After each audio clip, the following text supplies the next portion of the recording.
ओम शांति। आज की मुरली है 12/6/2025 प्रातः मुरली ओम शांति बाप दादा मधुबन। तो मीठे बाबा के महावाक्य हैं। आज बाबा ने हम बच्चों के लिए देखिए क्या बताया। बाबा ने कहा, मीठे बच्चे, तुम्हें अभी ज्ञान की दृष्टि मिली है, इसलिए तुम्हारा भटकना बंद हुआ। तुम्हें अभी ज्ञान की दृष्टि मिली है, इसलिए बाबा ने क्या कहा, हमारा क्या हो गया, भटकना बंद हुआ। तुम शांति धाम सुख धाम को याद करते हो। तुम शांति धाम और सुख धाम को याद करते हो। आज का प्रश्न है, देवताओं में कौन सी ताकत है और वह ताकत किस विशेषता के कारण है। आज बाबा ने पूछा कि देवताओं में कौन सी ताकत है, वह ताकत किस विशेषता के कारण है। उत्तर है, देवताओं में सारे विश्व पर राज्य करने की ताकत है।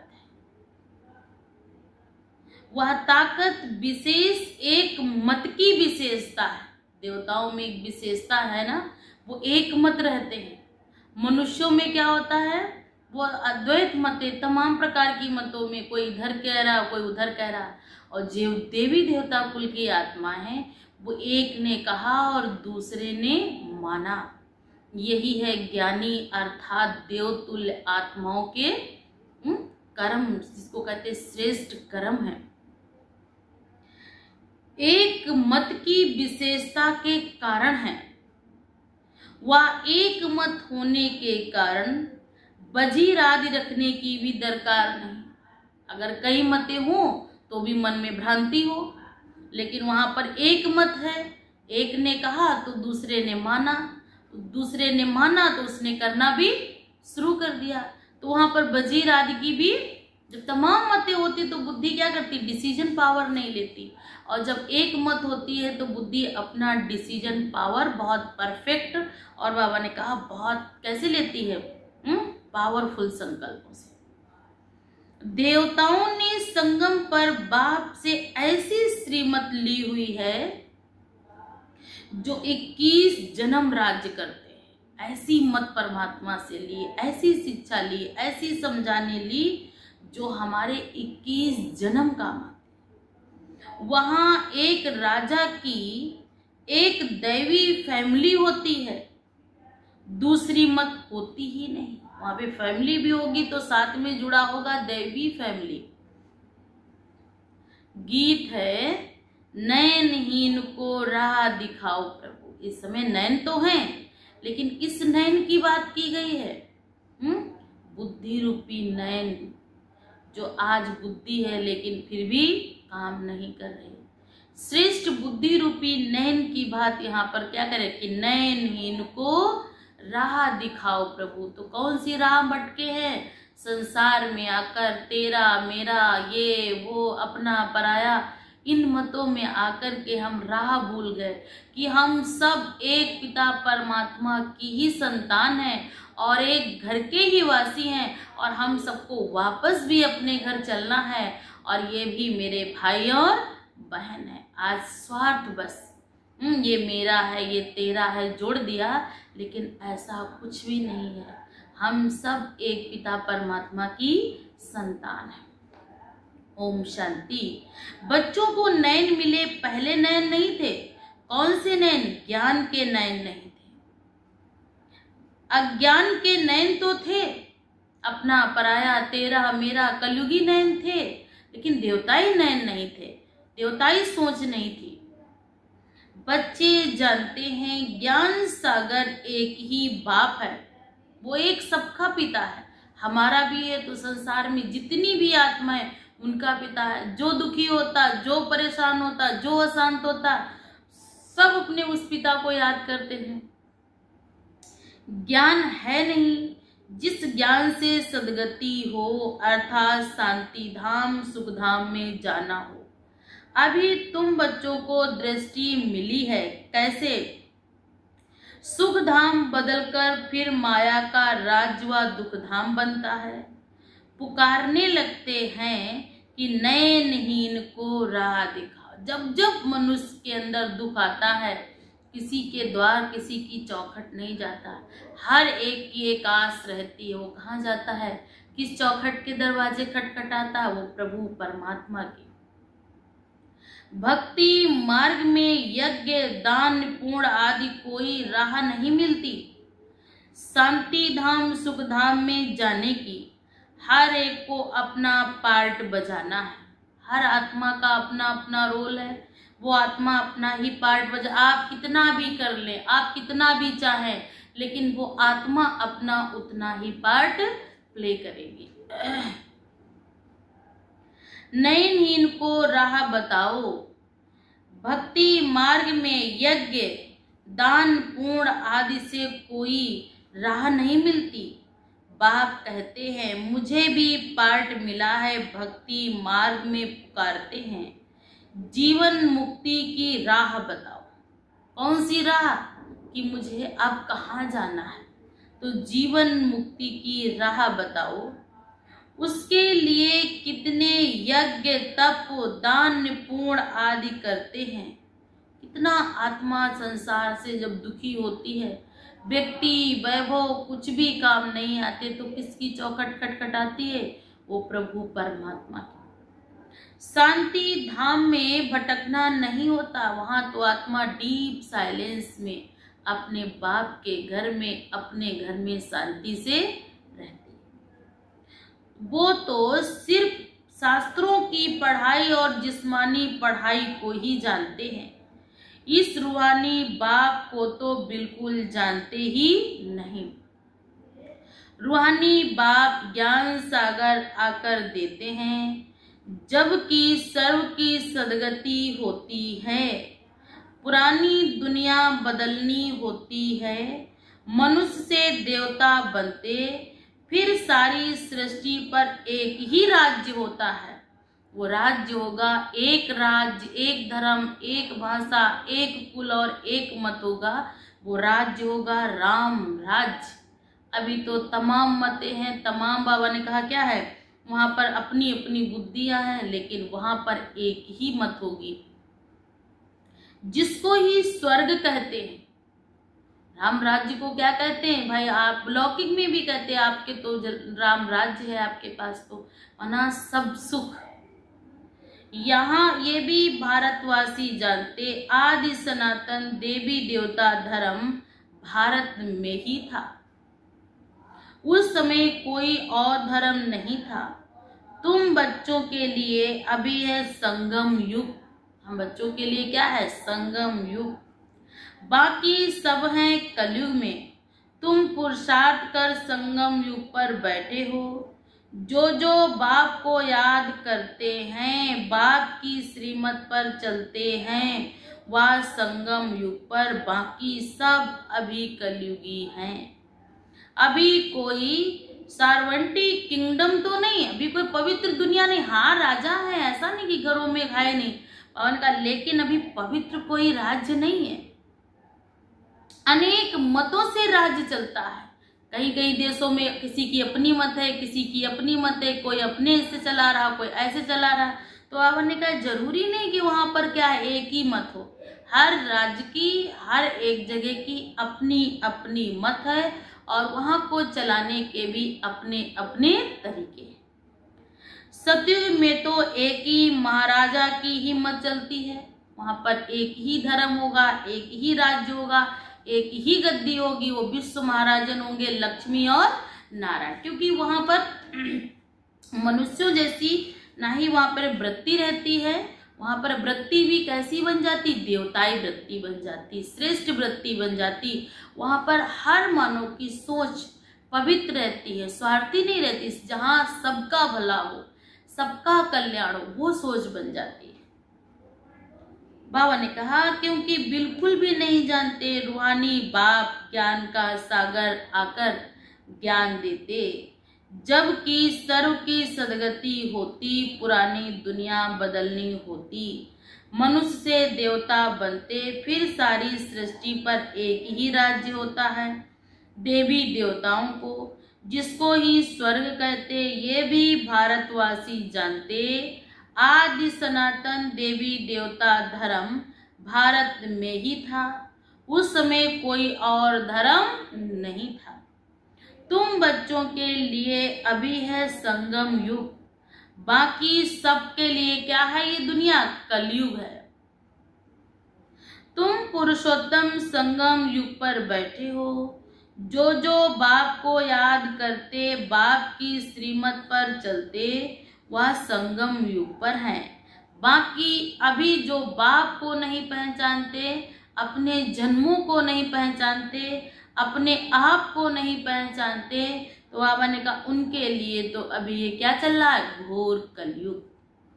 अभी कोई सार्वंटी किंगडम नहीं, अनेक मतों से राज्य चलता है। सतयुग में तो एक महाराजा की ही मत चलती है, वहां पर वजीर आदि भी नहीं है, क्योंकि वहां पर श्रेष्ठ बुद्धि है, तो वहां पर और बुद्धि लेने की जरूरत है। इतनी ताकत रहती, फिर जब पतित बनते हैं तो वजीर आदि रखते हैं, क्योंकि बुद्धि से निर्णय के लिए क्या चाहिए? वजीर चाहिए। क्योंकि वह ताकत नहीं रहती, धीरे धीरे धीरे धीरे धीरे धीरे जन्म लेते लेते बुद्धि की जो पावर है वो क्या कम हो जाती? पावर कम हो जाती। 21 जन इंडिपेंडेंट राजाई करते हैं। सतयुग के देवी देवता किसी पे डिपेंड होकर राजाई नहीं करते हैं। अभी तो फिर भी डिपेंड होते हैं एक दूसरे पर, उनसे मंत्री अलग, संतरी अलग, पद अलग, हर एक के पद अपने अपने अलग होते हैं। अभी ये है तुम्हारी ईश्वरी परिवार। बाप कहते अपने को आत्मा समझ, बाप को याद करते रहो। तो तुम ईश्वरी परिवार के, किस परिवार के हैं अभी हम? ईश्वरी परिवार के। हमारा परिवार कैसा है? ईश्वरी परिवार है। अगर देह अभिमान में आकर भूल जाते हो तो आसुरी परिवार के, एक सेकेंड में ईश्वरी परिवार के और फिर एक सेकेंड में आसुरी संप्रदाय के बन जाते हैं।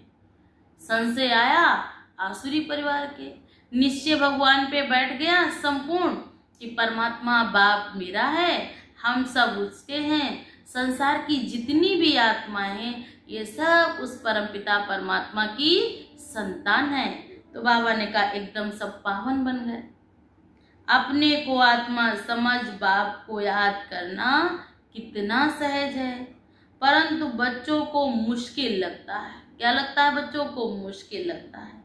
बाप कहते अपने को आत्मा समझ और बाप को याद करेंगे तो विकर्म विनाश नहीं, बाबा ने कहा, हो जाएंगे। अपने को आत्मा समझ, बाप को याद करेंगे तो विकर्म विनाश हो जाएंगे। विकर्म जो आत्मा ने जन्म लेते लेते जाने में अनजाने में जो आत्मा पर पाप कर्मों की कट चढ़ी हुई है, तो बाबा ने कहा जब भगवान को याद करेंगे तो धीरे धीरे वो हिसाब चुकतू होता जाएगा। देह द्वारा कर्म, कर्म भी होते हैं ना, तो बाबा ने कहा देह द्वारा कर्म तो करना ही है। ऐसा नहीं कि हम कर्म ना करें, ऐसे बैठ जाए, निष्ठा में चले जाए, तो ये भी तो अच्छा नहीं है ना।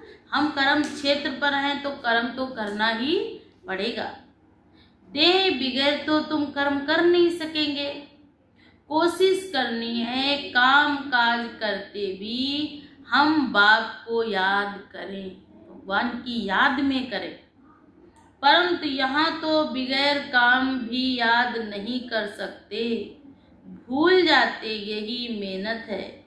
भक्ति में ऐसे कोई थोड़े ही कहा जाता कि सारा दिन भक्ति करो, उसमें टाइम होता है। उसमें भी नहीं कहते कि सारा दिन भक्ति के लिए बैठ जाओ, नहीं। अनेक शास्त्र हैं वो भक्ति मार्ग में पढ़ते हैं।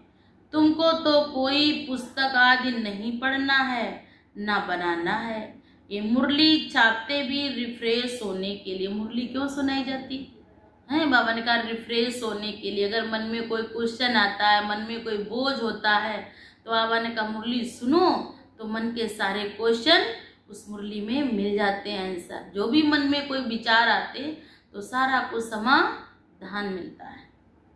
बाकी कोई किताब आदि नहीं रहती है, ये सब खत्म हो जानी है। ज्ञान तो है ही एक बाप में। अभी देखो ज्ञान विज्ञान भवन नाम रखा है, जैसे कि वहाँ योग और ज्ञान सिखाया जाता। बगैर अर्थ ऐसे ऐसे नाम रख देते हैं, कुछ भी पता नहीं कि ज्ञान क्या है और विज्ञान क्या है। अभी तुम ज्ञान और विज्ञान को जानते हो। योग से होती है हेल्थ, जिसको विज्ञान कहा जाता है। और ये है ज्ञान, जिसमें वर्ड की हिस्ट्री जाग्रफी समझाई जाती। वर्ड की हिस्ट्री जाग्रफी कैसे रिपीट होती वो जानना है ना। परंतु वह टाइम है हद की, यहाँ तो तुमको बेहद की हिस्ट्री जाग्रफी बुद्धि में है। हम कैसे राज्य करते थे, कौन सी हिस्ट्री जाग्रफी? बेहद की, कि हम ही आत्मा कैसे देवतुल्य थे और आज जन्म लेते लेते आज क्या बन गए? साधारण मनुष्य। अगर उनसे पूछो तो कहेंगे हम फलाने हैं, फलानी जगह। जबकि आत्मा क्या थी पता है आपको? सतयुग में हम त्रिलोकीनाथ थे, सुखधाम में थे, सतयुगी राजगद्दी पर हम और आप सबका क्या था? राजघराना परिवार था। तो बाबा ने कहा वो सब कुछ हम आप आत्मा जन्म लेते लेते क्या हो गए? भूल गए। कैसे राजधानी मिली थी ये बातें और कोई की बुद्धि में नहीं आती। बाप ही नॉलेजफुल है, ये सृष्टि का चक्र कैसे फिरता है बाप ही समझाते हैं। बने बनाए ड्रामा को ना जानने के कारण मनुष्य कह देते फलाना निर्वाण गया या ज्योति ज्योत में समाया। जब जानते नहीं तो क्या बोल देते हैं? क्या करें? ज्योति ज्योति में क्या हो गई? समा गई। तुम जानते हो अभी सभी मनुष्य मात्र इस सृष्टि चक्र में आते। ऐसा कोई भी मनुष्य नहीं है जो इस सृष्टि के चक्र में ना आए। इससे कोई छूट भी नहीं सकता। कितनी भी मेहनत कर लो, कितनी भी मुक्ति के लिए यातन प्रार्थनाएं कर लो, लेकिन बाबा ने कहा ये सृष्टि चक्र है, इस पर मनुष्यों क्या क्या होता है? कर्म क्षेत्र है। यहाँ पर हर आत्मा मनुष्य आत्मा आकर के क्या करती है? कर्म करती है। तो ड्रामा हम करना होता है तो स्टेज पर जाते हैं। ऐसे सृष्टि कर्म क्षेत्र रंग मंच भी है, इस पर हर एक आत्मा का पार्ट है और हर पार्टधारी को यहाँ आना है। और यहाँ आने का मतलब है उसको यहाँ पार्ट प्ले करना है। और जिस आत्मा को पार्ट प्ले करना है उसको रंगमंच पर जाना ही पड़ेगा। तो वही बाबा ने कहा इससे कोई छूट नहीं सकता। कोई अगर कहे भी कि हम ऐसा नहीं वैसा, लेकिन परमात्मा ने कहा कि ऐसा असंभव है। बाप समझाते हैं मनुष्य की आत्मा एक शरीर छोड़ दूसरा लेती है। कितना बड़ा ड्रामा है।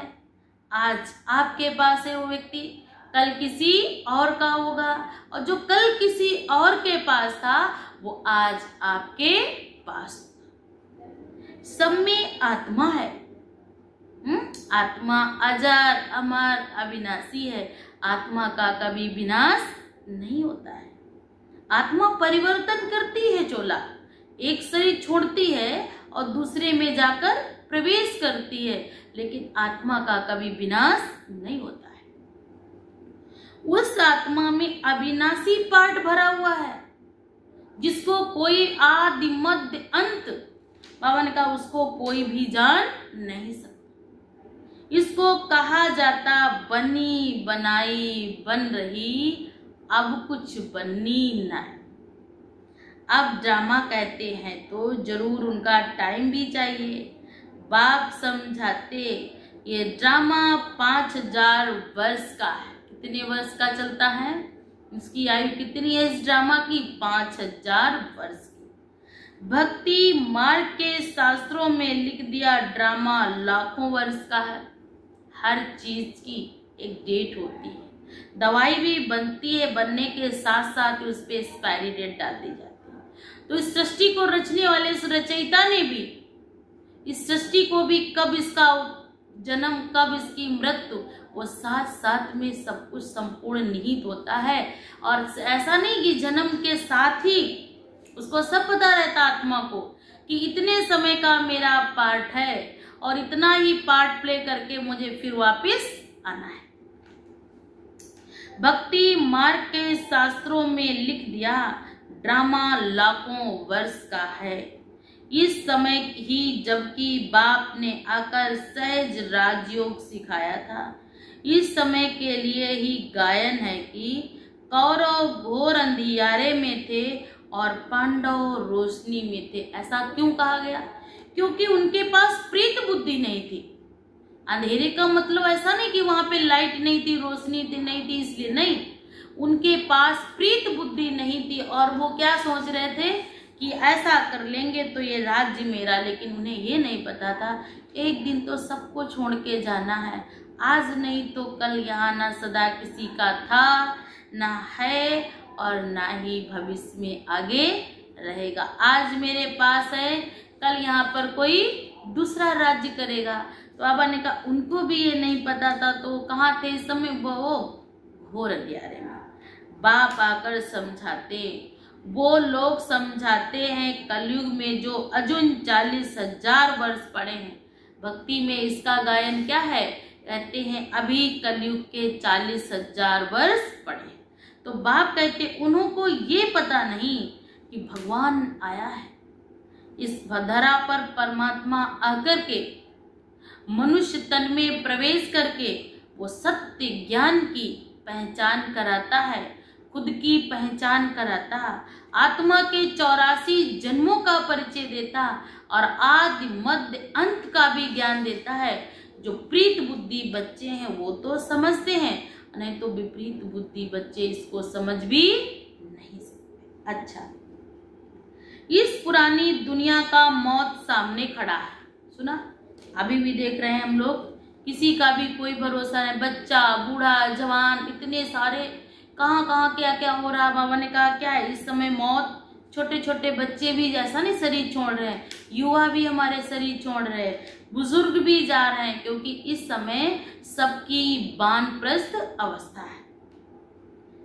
उन्हों को याद पड़ता नहीं है भगवान आया है, इस पुरानी दुनिया का मौत सामने खड़ा है। सब अज्ञान नींद में सोए पड़े हैं। जब लड़ाई देखते तो कहते ये तो महाभारत लड़ाई की निशानी है कि भाई भाई लड़ रहे हैं, सगे सगे संबंधी सगों के लिए ही दुश्मन बन के बैठे हैं। तो बाबा ने कहा वही लड़ाई फिर रिपीट हो रही है। वो महाभारत का एपिसोड, वो कार्यकाल फिर रिपीट हो रहा है कि सब आपस में भाई भाई लड़ रहे। काहे के लिए? जमीन, जगह, जायदाद के लिए। महाभारत में भी तो ये दिखाया गया कि राज्य के लिए लड़े कि मुझे, तो उसने दुर्योधन ने सीधे कहा मैं आपको सुई की नोक भी नहीं देंगे। तो आज भाई भाई के भी बीच में अगर मतें तो सिर्फ इसीलिए है। बाबा ने कहा चलते चलते बंद हो जाती, तुम जानते हो अभी हमारी पूरी स्थापना हुई थोड़े ही है। गीता में ये थोड़े ही है कि बाप ने सहज, क्या कहा बाबा ने? बाप ने सहज राजयोग सिखाया है। भगवान आया है इस धरा पर सहज राजयोग सिखाकर हमको वापस ले जाएंगे। बाप हर एक बात समझाते हैं, वह है हद की बात, हद की रचना, हद के ब्रह्मा रचते हैं, पालना भी करते, बाकी प्रलय नहीं होती है। दुनिया एकदम समाप्त नहीं होती है, धीरे धीरे सृष्टि का भी क्या होता है पता नहीं। स्त्री को अडॉप्ट करते, बाप भी आकर अडॉप्ट करते, कहते मैं इनमें प्रवेश कर बच्चों को नॉलेज सुनाता हूँ, इन द्वारा बच्चों को रचता हूँ। बाप भी है तो फैमिली भी है। ये बातें बड़ी गूढ़ हैं और गंभीर बातें हैं, मुश्किल कोई की बुद्धि में बैठती है। अब बाप कहते पहले पहले तो अपने को आत्मा समझो, आत्मा ही एक शरीर छोड़ दूसरा लेती है। शरीर पर भी भिन्न भिन्न नाम पड़े हैं, नाम रूप फीचर सब भिन्न भिन्न है। एक के फीचर्स ना मिले दूसरे से, हर एक आत्मा के जन्म जन्मांतर के अपने अपने फीचर्स है। जैसे हमारा पिछला जन्म जहाँ होगा वहाँ का चेहरा, वहाँ के फीचर्स, वहाँ के हाव भाव, वहाँ की बातें अलग होंगी। आज यहाँ जन्म मिला है तो यहाँ के भी चेहरे अलग हैं। अगला कहाँ होगा ये तो प्रभु को तय है, वहाँ का भी चेहरा उनको ही पता है कैसा होगा। अपनी एक्ट ड्रामा में नूधी हुई है, इसलिए इनको बना बनाया ड्रामा कहा जाता है। अभी बेहद का बाप कहते हैं मुझे याद करो तो विकर्म विनाश हो, तो हमें क्यों ना बाप को याद करें। ये मेहनत की बात है ना। तुम बच्चे जब याद की यात्रा में बैठते हो तो माया के तूफान आते हैं, युद्ध चलता है जिसमें घबराना नहीं है। माया घड़ी घड़ी याद को तोड़ेगी, संकल्प विकल्प ऐसे ऐसे आएंगे जो बाबा ने कहा जो एकदम माथा खराब कर देंगे। तो मेहनत करो, बाप ने समझाया। इन लक्ष्मी नारायण की कर्मेंद्रियों बस कैसे हुई हैं, इनकी कर्मेंद्रियां चलाए मानती तो आज शांत कैसे हुई हैं। बाबा ने कहा इनमें कोई विकार नहीं होता है, क्योंकि वहाँ रावण राज्य नहीं होता है। फिर बाबा ने कहा पीछे रावण राज्य होता है ना। रावण राज्य क्या चीज है ये कोई की भी बुद्धि में नहीं है। ड्रामा अनुसार ये भी नून है कि सृष्टि सतो प्रधान से फिर तमो प्रधान से, एकदम सतो प्रधान रहे तो भी इसका वो नहीं है। बाबा ने कहा यही सृष्टि जब तमो प्रधान होती है तो मनुष्य को लगता अरे इससे अच्छे तुम बहुत पहले थे। तो जब धीरे धीरे जब पतन होता है, यही शरीर जब बुजुर्ग होता है तो लगता अरे हमने ये किया था, हमने ये किया था, हम ये थे। तो धीरे धीरे मनुष्य को इस चीज का भी एहसास होता कि पहले की सृष्टि कितनी संपूर्ण सतो प्रधान थी, जहाँ पर किसी चीज का कोई दुख नहीं था। आज सृष्टि इतनी दुखी हो गई कि बात मत पूछो। ड्रामा के आदि मध्य अंत को नहीं जानते, इसलिए ही नेति नेति कह देते हैं कि इसका किसी ने पार नहीं पाया। अभी तुम स्वर्गवासी बनने के लिए पुरुषार्थ कर रहे हो। ये लक्ष्मी नारायण स्वर्ग के मालिक है ना। इन्हों के आगे माथा टेकने वाले तमो प्रधान कनिष्क मनुष्य हैं, पुरुष हैं। बाप कहते पहले पहले तो एक बात पक्की कर लो, अपने को आत्मा समझ बाप को याद करो, इसमें ही मेहनत है। जैसे 8 घंटा सरकारी नौकरी होती है, अभी तुम बेहद की सरकार के मददगार हो। तुमको कम से कम 8 घंटा पुरुषार्थ कर याद में रहना है। ये अवस्था तुम्हारी ऐसी पक्की हो जाएगी जो कोई की भी याद नहीं आएगी। बाप की याद में ही शरीर छोड़ेंगे, फिर वही विजयमाला के दाने बनेंगे। एक राजा की प्रजा कितनी ढेर होती है, यहाँ भी प्रजा बननी है। तुम विजयमाला के दाने क्या किए जाएंगे, पूजे जाने के लायक बनेंगे। 16,108 की माला भी होती है ना, 116,8 की माला, 108 की माला, फिर 16,108 की माला। तुम बच्चों ने ही बाप से राजयोग सीख सारे विश्व को स्वर्ग बनाया, इसलिए तुमको पूजा जाता है। तुम ही पूज थे, फिर पुजारी बने हो। सुना, ब्रह्मा बाबा ही पहले कितने 12 गुरु के बहुत पूजा की, और पर ये नहीं पता था कि हम ही क्या बनेंगे जाकर, पूज्य देवी और देवता। ये दादा यह दादा भी कहते कि हमने खुद माला फेरी है, ब्रह्मा बाबा भी कहते कि हमने खुद माला फेरी भक्ति में, क्योंकि बाबा बहुत पूजा पाठ कर्म कांड करते थे। तुम ही पूजते फिर तुम पुजारी बने हो। ये दादा कहते हमने खुद माला फेरी है। लक्ष्मी नारायण के मंदिर में यूं तो रुद्रमाला होनी चाहिए। तुम पहले रुद्रमाला फिर रुंड की माला बनते हो। रुंड की माला किसके गले में दिखाते? काली के गले में, लेकिन रुद्र की माला विष्णु के गले में। पहले नंबर में रुद्र की माला, जिसमें बाबा ने कहा शिव भी है। वो जो माला में जो फूल होता है वो शिव बाबा का प्रतीक है, और मोती क्या है? हम बच्चों के प्रतीक। बाबा ने कहा ये है विष्णु की माला। इन बातों को भी कोई समझते थोड़े ही हैं। अभी तुम कहते हो हम शिव बाबा के गले का हार बन गए। ब्राह्मणों की माला नहीं बन सकती, बाबा ने कहा। ब्राह्मणों की माला होती नहीं। तुम जितना याद में रहेंगे वहां भी नजदीक में ही आकर राज्य करेंगे। कहाँ? सत्युग में। ये पढ़ाई और कोई जगह मिल ना सके। तुम जानते हो अभी हम इस पुराने शरीर को छोड़ स्वर्गवासी बनेंगे। सारा भारत स्वर्गवासी होगा। इन पर्टिकुलर भारत ही स्वर्ग था, तो भारत ही फिर स्वर्ग बनेगा, क्योंकि 5000 वर्ष पूर्व भी भारत क्या था? पैराडाइज था। उनका फिर भारत ही क्या बनेगा? हेवन बनेगा।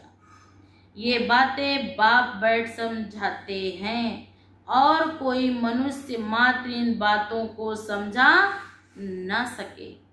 बाप बैठ कहते, हे मीठे बच्चों, तुमने कितने रूप मेरे लिए, शिवलिंग का भी रूप लेकर बाबा ने कहा पूजा की। आत्मा इतनी छोटी सी और रूप इतना बड़ा सा, ये किसको भी समझ में नहीं आता। अति सूक्ष्म रूप है परमात्मा का, एकदम जरा सा भी। इसीलिए आपने देखा होगा कि कोई भी अगर दुखी होता, परेशान होता, तो सबकी निगाहें कहाँ जाती है? ऊपर वाले। तो ऊपर में कहाँ रहता ये भी नहीं पता, लेकिन पता है कि ऊपर वाला मेरे साथ कुछ भी गलत ना करेगा, ना होने देगा। ये ज्ञान तुमको वहां नहीं होगा, ये प्रायः लोप हो जाता, तो फिर कोई सहज राजयोग सिखा ना सकते। ये बातें भक्ति मार्ग के लिए बैठ बनाते हैं। अभी तुम बच्चे जानते हो ब्राह्मण द्वारा देवता, क्षत्रिय, वैश्य, शूद्र, बाबा ने कहा क्या है? ये चारों धर्म होते हैं। और फिर बाबा ने कहा जब शूद्र से फिर पावन बनते, तब जाकर पावन बनने के बाद फिर क्या बनते हैं? पूज्य देवी और देवता बनते हैं। ये पढ़ाई जो तुम पढ़ते हो इस जन्म के लिए है। इसकी प्रारब्ध अभी है और अभी ही मिलनी है। इस पढ़ाई से जैसे ही मुझ आत्मा ने शरीर छोड़ा, तो ये पढ़ाई ज्यों की त्यों हो गई। फिर जहां पर जाएंगे वहां फिर केजी, नर्सरी यही पढ़ेंगे जाकर ना। राजा समझाते हैं, ये बाप बैठ जानते हैं। सारा दिन तुम ज्ञान में याद करते रहो। तो बाबा ने क्या कहा? इम्पॉसिबल है। बहुत लोग नहीं कहते हम तो सारा दिन याद करते हैं। बाबा ने कहा इम्पॉसिबल, संभव ही नहीं है। इसलिए चार्ट रखो, देखो हम कहाँ तक याद में रह सकते हैं। देह का अभिमान होगा तो याद कैसे कर सकेगी? पापों का बोझा सिर पे बहुत है, इसलिए बाबा कहते याद में रहो। क्या कहते शिव बाबा? याद में रहो। त्रिमूर्ति का चित्र पॉकेट में डालकर, परंतु घड़ी घड़ी मनुष्य भूल जाते। अल्फ और बे को याद करने से बे आदि सब याद आ जाते।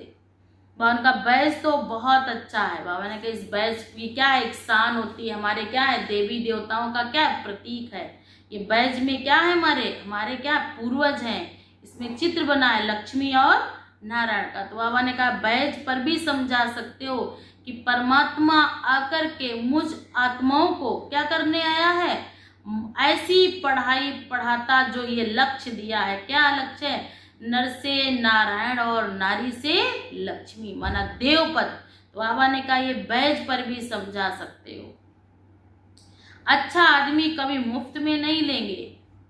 बोलो इसका क्या पैसा? बोलो हम गरीबों को मुफ्त में दिया जाता है, गरीबों से पैसा नहीं लेते। बाकी जो जितना दे, रॉयल्टी होनी चाहिए। बाबा ने कहा इस चीज की मेरे अंदर क्या हो? रॉयल्टी। तुम्हारी रस्म रिवाज दुनिया से बिल्कुल न्यारी होनी चाहिए। रॉयल आदमी आपे ही कुछ ना कुछ देंगे, मांगने की कोई जरूरत ही नहीं। ये तो सबको देते हैं कल्याण के लिए। कोई पढ़कर फिर तुमको पैसे भेज देंगे, खर्चा तो तुम करते हो ना। बोलो हम अपना तन मन धन सब भारत की सेवा में खर्च करते हैं, क्योंकि आज सेवा में लगाएंगे तो ये कई गुना करके मिलेगा। ये बीज बोने का काम है, बीज कभी नष्ट नहीं होता है, वो कई गुना करके फल मिलता। ऐसे क्या है, आज है कल कहीं खर्च किया, वो क्या हो गया? खत्म। बाबा ने कहा बिल्कुल न्यारी होनी चाहिए। रॉयल आदमी आप ही कुछ ना कुछ देंगे, ये तो सबको देते हैं कल्याण के लिए। कोई पढ़कर फिर तुमको पैसा भेज देंगे। बाप कहते बोलो अपना तन मन धन खर्च कर भारत की सेवा करते हैं। अपना ही तन मन धन समय श्वास संकल्प जो परमात्मा ने 6 खजाने दिए, इनको क्या करना है? सफल करना। और नहीं सफल करेंगे तो भी जाएंगे। ऐसे अच्छा है भगवान की याद में जाएंगे तो कई गुणा करके वापस मेरे पास आएगा। और ईश्वर के लिए नहीं लगाएंगे तो बाबा ने क्या कहा? जाना तो है ही। चाहे ज्ञानी काटता है ज्ञान से और ज्ञानी काटता है ज्ञान से। तो जो जिन आत्माओं को समझ नहीं आता वो भोग भोग के अपने जीवन को भोगती है। अच्छा मीठे मीठे सिकिल्दे बच्चों प्रति माता पिता बाप दादा का याद प्यार और गुड मॉर्निंग। रूहानी बाप की रूहानी बच्चों को नमस्ते। हम सब रूहानी बच्चों की तरफ से रूहानी माता पिता बाप दादा को याद प्यार और गुड मॉर्निंग। नमस्ते बाबा, नमस्ते, शुक्रिया बाबा, शुक्रिया। धारणा के लिए मुख्य सार है, इस बेहद की सरकार को मदद करने के लिए कम से कम 8 घंटा याद में रहने का पुरुषार्थ करना है। कितना रहना है याद में? 8 घंटा। याद में जो माया बिघन डालती है उससे घबराना नहीं है।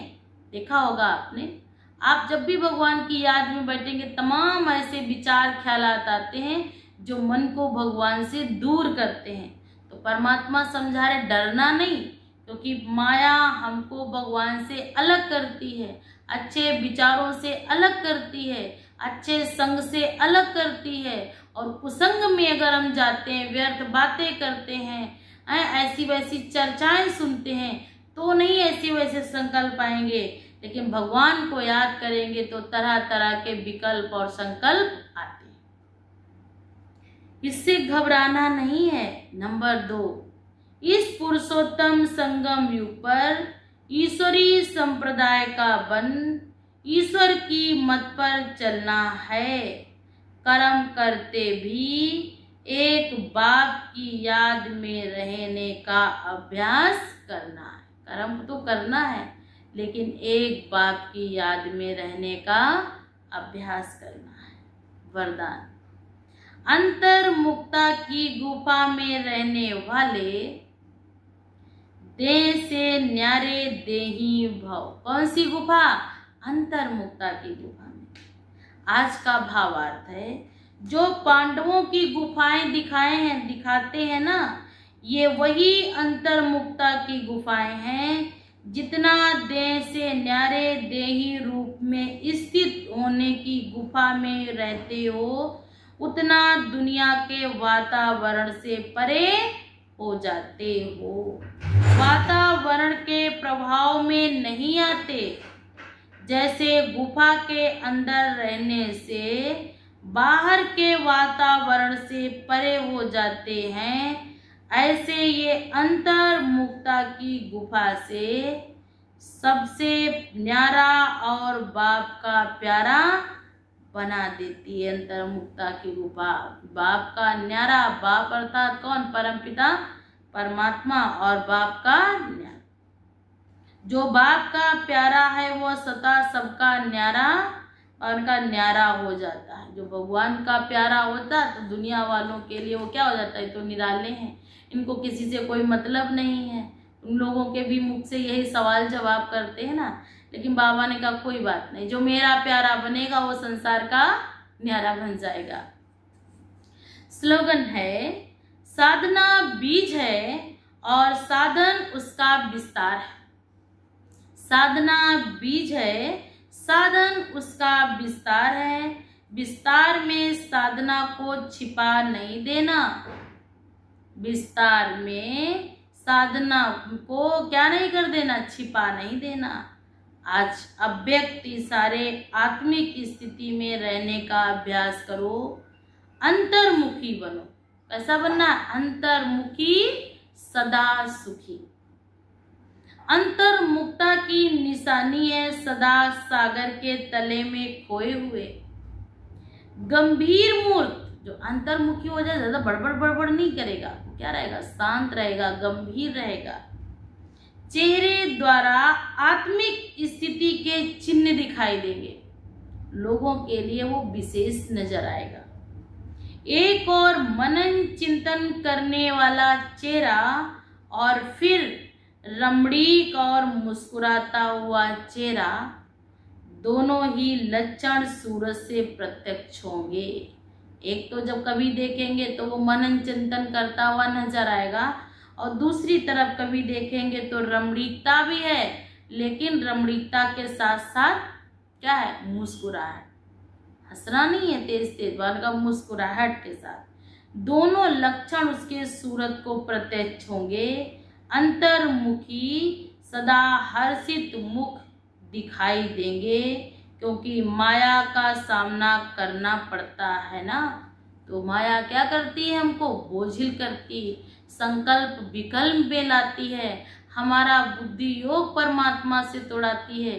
तो परमात्मा ने समझानी दी कि सिर्फ तुम मुझे याद करो तो तुम्हारे आगे सब सुख आएंगे, तुम पावन आत्मा बन जाएंगे, और साथ साथ सब क्या होगा? अपना भी कल्याण करेंगे और दूसरों का भी कल्याण करेंगे। अच्छा, ओम शांति। क्या बाबा ने कहा? सबको बहुत प्यार से समझानी देनी है। तो आज का वरदान है 12/6/2025 की मुरली है, और मुरली में वरदान है, बाबा ने कहा कि अंतर्मुखता की गुफा में रहने वाले, कौन सी गुफा में रहने वाले? अंतर्मुखता की गुफा में रहने वाले देह से न्यारे और देही भाव। जो अंतर्मुखता की गुफा में होंगे उन्हें देह का ज्यादा भान नहीं होगा, है वो उन्हें क्या लगेगा? देही भाव। उन्हें अपने से ज्यादा दूसरों की परवाह होगी, दूसरों का ख्याल होगा कि कैसे इनका भी जीवन श्रेष्ठ और दिव्य बन जाए। जैसे मेरा जीवन श्रेष्ठ और दिव्य है, खुशियों से भरा है, तो ऐसे इनके भी जीवन में कौन सी ऐसी खुशी उस प्रभु के द्वारा आए ताकि इनका भी जीवन श्रेष्ठ और दिव्य बन जाए। अच्छा, ओम शांति। ओम शांति। आज 12/6/2025 की मुरली से स्लोगन है। तो बाबा ने स्लोगन में कहा कि साधना बीज है। जो हम साधना करते हैं ये बीज है, और साधन उसका विस्तार है। साधना बीज है, साधन उसका विस्तार है, और विस्तार में साधना को छिपा नहीं देना। ये साधन ये साधन साधन साधन सब हो जाए और भगवान की याद हम भूल जाएं। तो बाबा ने कहा साधन के साथ साथ साधना कहीं छिप ना जाए।